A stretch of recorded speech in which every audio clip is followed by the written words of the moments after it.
Hey guys, welcome back to my channel. ఈ రోజు soya pulao ఎలా చేయాలో చూద్దాం. నేనైతే ఫస్ట్ టైం ట్రై చేస్తాను. సూపర్ ఉంది, టేస్ట్ చాలా బాగా వచ్చింది. సో మీరు కూడా ట్రై చేస్తారని చెప్పి పెట్టా అనమాట.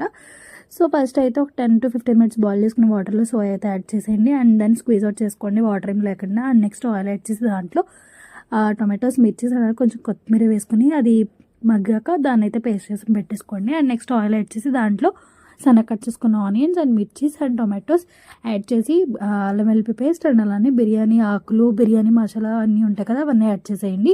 అండ్ దెన్ ఫస్ట్ మనం బాయిల్ చేసి పెట్టుకున్న సోయా యాడ్ చేసి అన్ని బిర్యానీ స్లైసెస్తో పాటు మసాలాస్ అన్నీ యాడ్ చేయండి. ఉప్పు, కారం అండ్ అలానే ధనియాల పొడి, జీరా పౌడర్ ఇవన్నీ యాడ్ చేసి garam masala. And next first మనం ఇవి పౌడర్ పేస్ట్ చేసుకున్నాం కదా, ఆ పేస్ట్ కూడా దాంట్లో యాడ్ చేసి వాటర్ యాడ్ చేయండి. వాటర్ క్వాంటిటీ ఎలా తీసుకోవాలంటే ఒక గ్లాస్ రైస్కి 2 glasses ఆఫ్ వాటర్ తీసుకోవాలి.